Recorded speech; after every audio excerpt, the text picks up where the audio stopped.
Hey guys, well, sadly it looks like we're not getting Sophie back. So I spent a few days crying and getting it out of my system because I really love that little sweet. Well, she's not little; she's quite a big dog, but such a sweet, goofy thing. So I guess I just wanted to take a minute and just kind of reflect over some of the fun things I've really loved about her. And I just was expecting to have her 10 years or so, not just one. But she loved to play this game. Where's Sophie? Which we had her from the time I think she was about maybe 12 weeks old, so she was a little bit older as a puppy, but still so tiny. And just loved Athena. We kind of got her for Athena because Athena was having a lot of anxiety issues and eventually just was hiding under my bed. And so I thought another dog might help her kind of come out of her shell. And it really did, especially because Sophie was very brave. And so things that Athena was afraid of, like going into the bathroom, Sophie would just walk in there and Athena would see everything was fine. And so and like driving in a car and such, Sophie just was excited to do it, and Athena was terrified, but pretty soon she would just watch Sophie and be like, okay, I guess this must be okay. And so it really helped her to kind of equalize and get rid of some of that anxiety. But Sophie, when she was little, she would dive under the covers. Like, it would drive me nuts because she'd always tear my bed apart and I'd have to keep remaking it. But she would like to hide her face, and then I would say, where's Sophie? And then you would see this little face underneath everything, like looking for where the sound is. And a lot of times she'd have a blanket over her, and so I'd like tap her here or there, or wherever, and so she'd turn around and make these little arf, arf, like it was so cute. So that was really fun with her. And then also, my son worked at Olive Garden for a bit, and so they have those pepperonis, or I can't think of what the little peppers are called that come in the salad. And so I brought home a salad one time and let her have one of those little pepper things. They're not too hot, but she would just hit it with her paws. It was so funny, and then bark at it because she didn't know what to make of the heat of it. So she just was so funny that way. So it was always good for a laugh. If you ever gave her one of those, that's the reaction she would have to it. And like if she was out of water, that's what she would do, is just start hitting her water container and then make these little barks and let you know, hey, I need some help. And I appreciated her ability to be vocal and to express herself and let us know what she needed.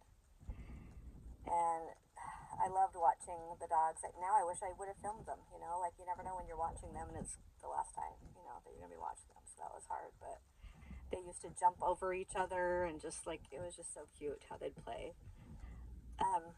Athena, I think the first day she was kind of sad, you could tell. And definitely the last couple times that she had disappeared, I think she was off trying to find Sophie again. And the last time I ever saw Sophie, she'd shown up in the parking lot for just a second, peeked in, and I think she was looking for Athena. And then she went off again, but I never saw her again after that. But then Athena came back several times and finally just crawled into the van with me, and that's how I got her back. So we're hoping Sophie would do the same. We've stuck around the Vasa parking lot for several days now just to see if anything would show up. But I talked to the police, and they said most likely with a friendly dog like that, she did get picked up by a family. And they said that there wasn't any dog that had been killed or anything, so at least she's safe. Those parts help me feel happy. It's hard. I mean, there's no way to have it be easy, you know what I mean? But luckily with pain as the days go by, it can get better. And especially just realizing she's probably happy, like she's not out suffering and scared. That's what really worried me the most, She's probably doing really well with a new family who loves her.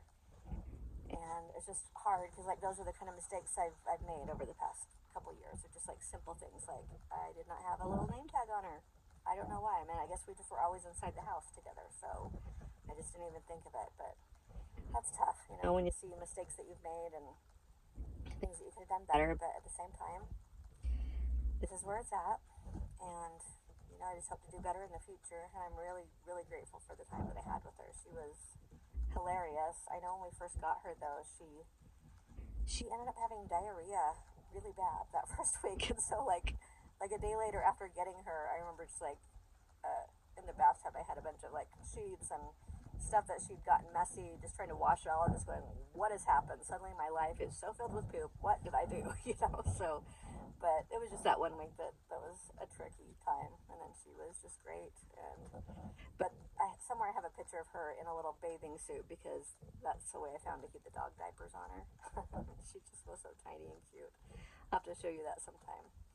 But anyway, Athena actually seems like she's doing a bit better. Sophie was also probably about 30 pounds heavier than her as she kept growing, and was very food aggressive. And so there are a lot of times that Athena, when I'd give her her share of something, she would be afraid to even eat it.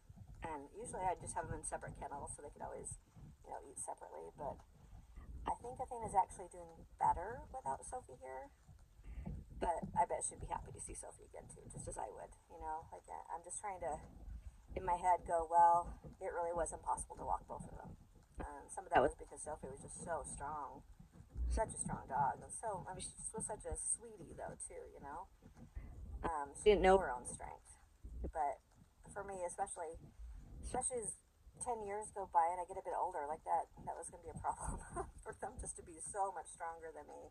And I injured myself many times over the past year, just from those type of issues. So I know in my heart it's best, or at least I know in my mind, but I wouldn't have chosen it. So I just hope that she's being loved on, and there's a family that can really take good care of her, because she deserves that.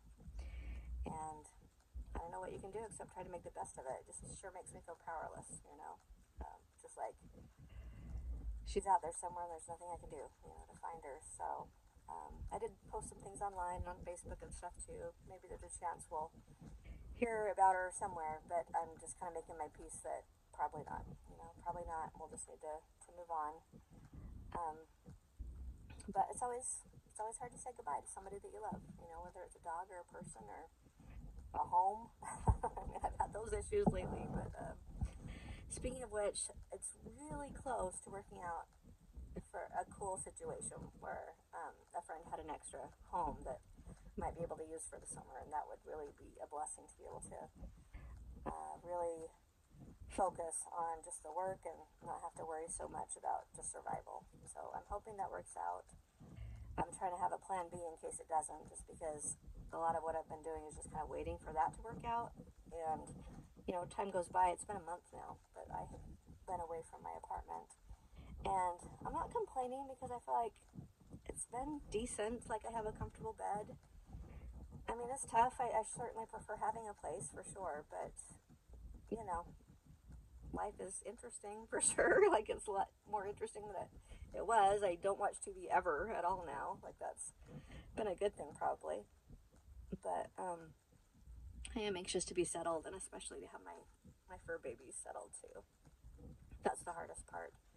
I am trying to reduce the number of rabbits I had, because this past year that I spent learning about breeding rabbits and such, and also just having such a hard time emotionally, I just ended up keeping the babies, and that ends up being a lot of rabbits really fast. So I mean, I keep them separate from each other, so usually there's not unexpected pregnancies, except, I don't know if you guys have been watching my rabbit videos too, but we did have this one little fella, Marshmallow, who gets to kind of run around the pens, and another bunny who gets to do that too, because they have learned to not really fight with each other, so they stay on their own separate ends and like to kind of go around. But Marshmallow figured out how to get into some of the cages and let out some of the girls too, and those are, of course, who he went to was the girls. So yeah, now we have a whole bunch of little mini marshmallows, is what I call them, little babies. So, but the babies are easier to sell than the older ones, and I'm not too worried about that part. But I do need to get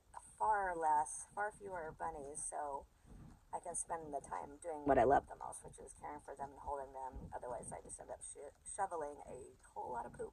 So, I mean, that's part of life too, but there can be limits to it.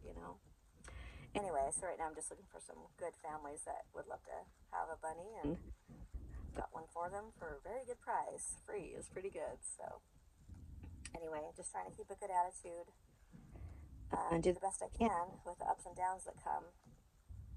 Yeah, the first couple days I just, like, at night I just sobbed and just felt so sad. I just was like, really? Like, now my dog is gone too, but at least it wasn't both of them. At least Athena came back, and she's been doing good. And Athena's the one that she really connects with me, where Sophie kind of connected more with Athena and would just do what Athena did. But Athena, like, really seems to have a fondness for me, especially, like, where we feel really bonded and stuff. And so it's kind of been nice to just reconnect with her again, because Sophie was a lot of energy, a bundle of wonderful energy, but wow. I mean, I think that's why the first day was so hard because it just felt quiet and empty and lonely in here. In the sweet little van where the only difference was Sophie was gone.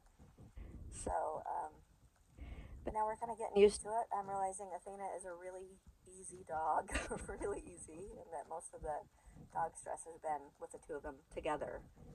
So, I mean, at least that's a positive of just like things have calmed down a bit that way. But I will always remember her and hold her close and dear to my heart.